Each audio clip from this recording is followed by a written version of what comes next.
Thank you for this opportunity, Jim. I'm really excited to work for Pump It Up Consulting Firm. Well, we're glad to have you, Jack. Your resume and work experience really speaks for itself, and we're glad to have you with us. One quick bit of business to share with you. We often have clients call us with problems. We have to go out to the field and diagnose. The next one of those, I want you to tag along with me. Sounds great. I'll look forward to it. Also, the firm really prides itself on giving the clients what they need. Will they know what that is or not? What exactly do you mean, sir? I think you'll understand after our first walk now. Now let me show you to your office. Okay.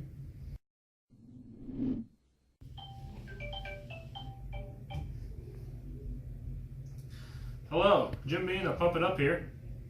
Hey there, Jim. This is George Dickel over here at the Hilton Resort and Inn. Hey George, what can I do for you today? Well, we've been having some issues with one of our machines in the mechanical room. I think it's one of the pumps in there. It seems to make a lot of noise here lately. All right, George. I'll head over there and take a look in just a little bit.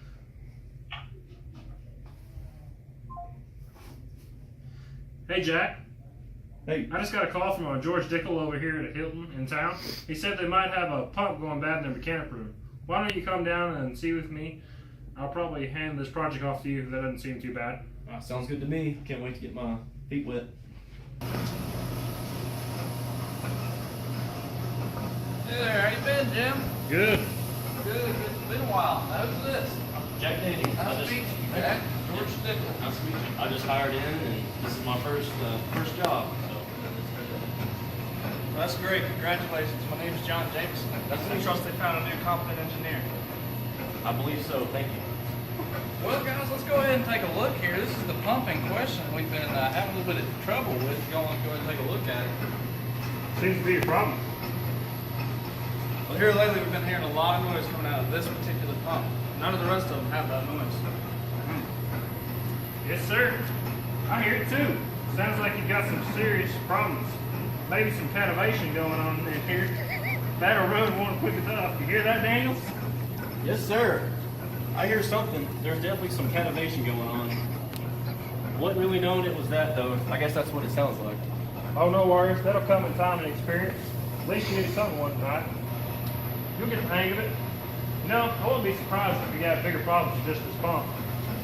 Definitely want to take a look at everything. I think we're pretty much done here. All right. Well, guys, Well, thank you, fellas. We'll let you get back to it. do our job here and let you know what we find. See you guys later. Nice to meet you. So, Mr. Bean, what made you think that there was some cavitation going on? It sounds just like a couple bad bearings to me. Well, I'm not sure if it's catenation. Can't really tell. But the way I see it, I'd rather the customer think it's something terrible to start off with. And it happens not to be to be pleasantly surprised instead of frustrated with the whole situation. And shoot, these two wouldn't know the difference. If it was going on through, if they were saying going through the pump, I could have told them anything. Yeah, I guess. I just don't want them to feel misled, I guess. They'll never know the difference. We'll know what's going on and get to the problem fixed. They won't ever have to worry about the technicality, what the actual problem was. Let's get going on this. You brought that ultrasonic sonometer, right? So you can figure out what's going on. All right, let's take a look. Pretty good graph going.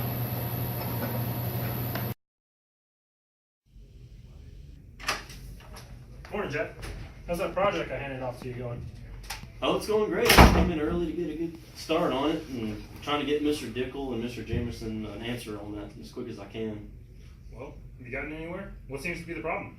Well, it actually looks like there's not anything too wrong with it, actually. I think it's just going to be a couple of bad bearings. I did some analysis on the pump, and I don't think there's any reason for there to be any cavitation or anything else severe going on with its age. I guess the designers accounted for the wear and tear and the fatigue life on those bearings. They line up perfectly. They went out right on schedule. I'm sure those two building owners will be pretty glad. Now hold on a second. You mean to tell me that you figured you found that all on your first project that fast?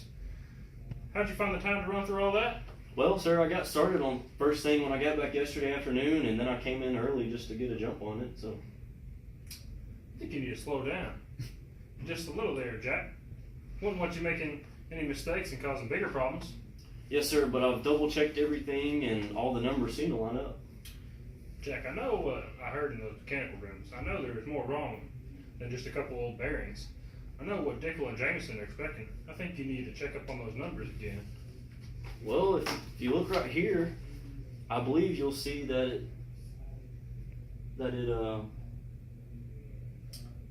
No, Jack, you're not listening to me. You really need to recrunch those numbers. Figure out where you made your mistake. Sir, with all due respect, I don't think it'd be appropriate for me to. Oh, is that so?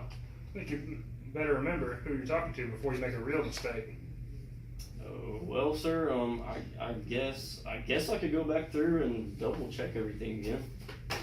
I appreciate that, Jack. You'll learn how we do things around here soon enough. But by the way, I need you to look over these documents and sign them for me, please.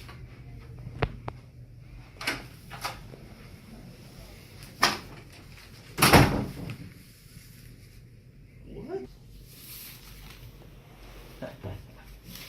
Gavin. Boss, we got some big news. Already? What's going on? You're not gonna believe it. What happened already? Already. Are you sure? What happened? We have to be absolutely certain before we move in. I'm more than certain. He just put money on my desk, a bribe, and just tried to shut me up and make me fudge numbers. And I've been looking through his expense reports. They're nonsense. Like, we've got plenty of evidence. Yeah. Sounds like it must have been worse than we originally imagined. If you've already got proof, and if you're certain, we'll move in first thing in the morning. Oh, I'm sure. We've got him red-handed. I can't wait to see that look on that scumbag's face.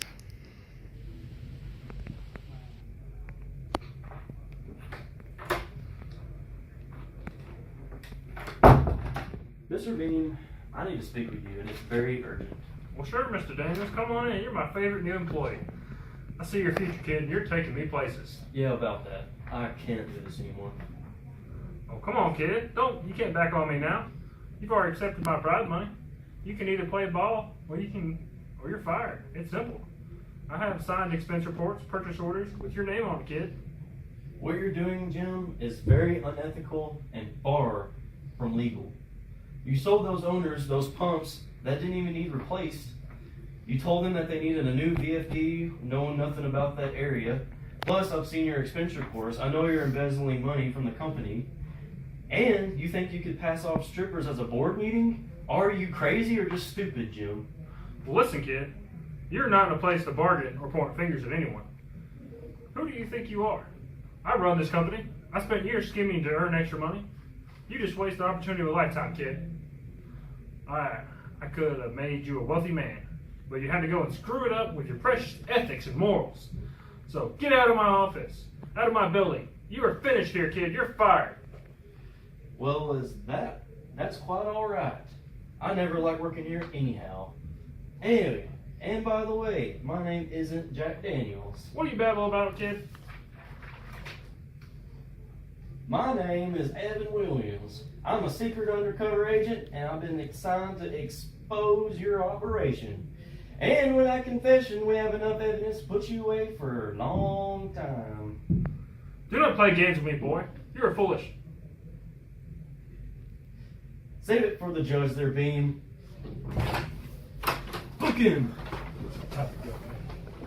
Jim, you're under the arrest for the charges of embezzlement and fraud. You have the right to remain silent. Anything that you say can be used against you in the court of law.